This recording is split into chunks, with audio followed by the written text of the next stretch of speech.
Aw, shut up, Emberag. You're right. Oh my god, I'm gonna cry. Okay, I'm not crying.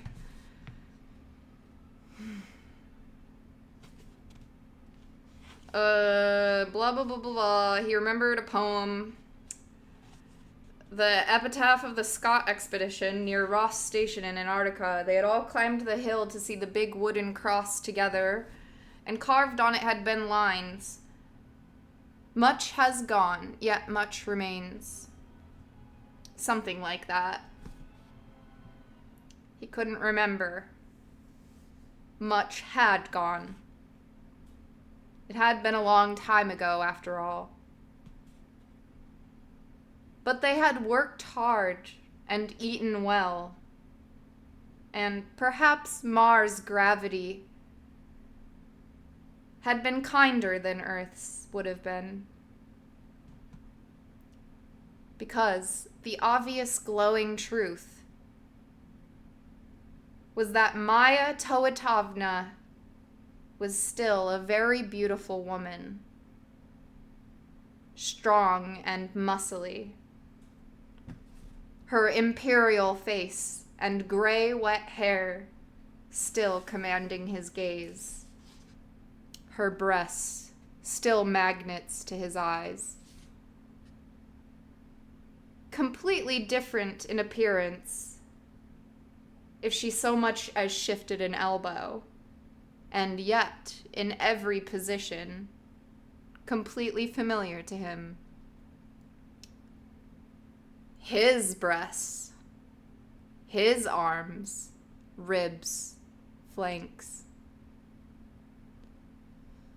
She was, for better and worse, the person he was closest to. A beautiful pink animal. He has to stop calling her pink, okay? We get it. A beautiful pink animal, and also an avatar for him of sex, of life itself. Thank you, Mo Van Housen. That's the perfect emote that I'm imagining. It's just, okay, right. It's Uga's emote looking at Mo Van Housen's emote. Oh, God. As they are reborn into basically immortality. They're gonna break up a week after this, by the way. He's just tripping balls right now. Their relationship's, over next Monday. Bet. It was beautiful. It was a beautiful moment, though. You know, that's what it's all about, the business.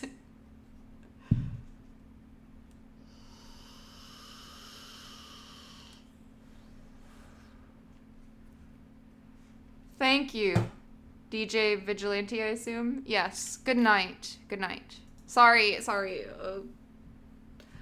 feel like I have to keep going. There's literally, this much left. A beautiful pink animal, and also an avatar for him, of sex, of life itself on this bare, rocky world.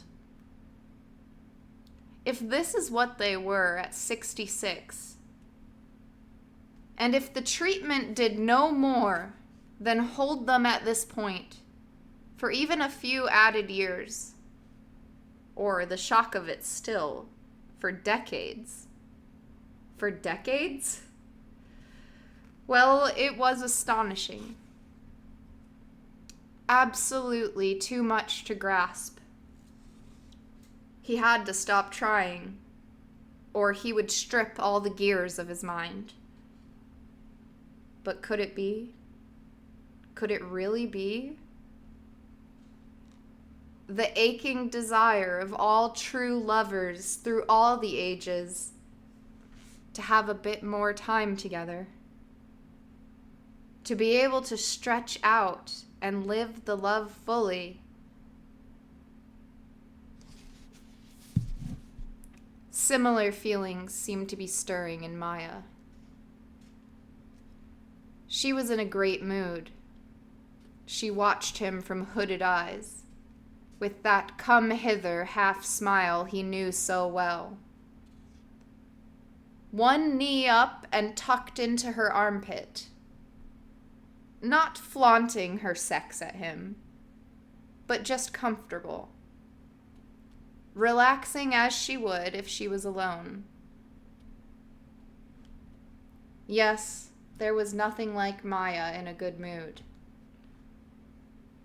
No one could infect other people with it so much and so surely. He felt a rush of affection for that aspect of her character, an IV of sentiment, and he put a hand on her shoulder and squeezed. Eros, just a spice in a feast of agape. And suddenly, as usual, the words burst out of him. He said things to her that he had never said before. "Let's get married," he said. And when she laughed, he did too. No, I mean it. Let's get married." Get married and grow really, really old together. Seize whatever gift years brought and make them a shared adventure. Have kids. Watch the kids have kids. Watch the grandkids have kids. Watch the great-grandkids have kids. My Lord, who knew how long it might last? They might watch a whole nation of descendants flourish, become patriarch and matriarch, a kind of mini Martian Adam and Eve. And Maya laughed at each declaration, her eyes vivacious and sparkling with affection. Windows to a soul in a very, very good mood, watching him and soaking him up. He could feel the blotter tug of her gaze, watching him, and laughing delightedly at each new, absurd, hilarious phrase that burst out of him, and saying to him, "Something like that, yes, something like that," and then hugging him hard. "Oh, John," she said, "you know how to make me happy. You are the best man I ever had." She kissed him, and he found that despite the sauna's heat, it was going to be easy to shift the emphasis from agape to eros. But now the two were one, indistinguishable, a great mingled flood of love. "So you'll marry me and all?" he said as he locked the sauna door and they began to fall into it.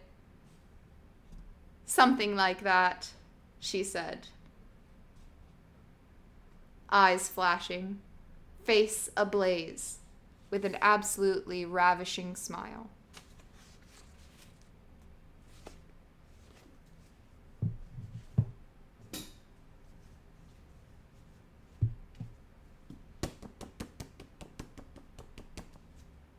Encore. Come on, man. It's 1:30 a.m. When you expect to live another 200 years, you behave differently than when you expect to live only 20. Tee. Okay, that's the teaser. That's the teaser for the next week. When you expect to live for 200 more years, you behave differently than when you expect to live only 20. Very good, very good. I will see you next Monday for Monday Book Club. Bravo, truly. I'm mad. Yeah, for real. Love story of the century and Frank kills him. Dude, my mind keeps going to Maya on that night because Frank runs into Maya on the night that he gets John assassinated, and it's fucking crazy, dude. Like he's literally sitting in the hospital as they unsuccessfully try to revive John, and like the doctors just came out and they're like, we can't save him, and Maya and Frank are like waiting in the hospital hallway, which like they haven't seen each other in years. And Maya's like, you didn't like him anyways, because he's pretending that he had nothing to do with it. I remember Maya being like, well, you never liked him anyways. And that keeps like echoing in my mind. I don't know. Their whole thing is like so interesting.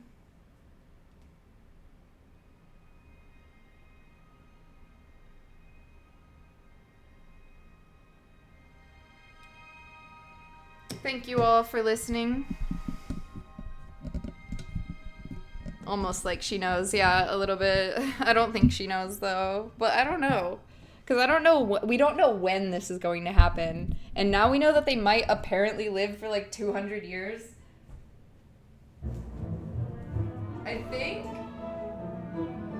I don't know. And it's hard because they keep switching between Martian years and like referring back to the Terran system. So it's 2048 on Earth, but it's only been 11 years on Mars. So, I don't know. I think it's 20 Martian years. Ooh, I don't know. We don't know when it's going to happen. It's lovely.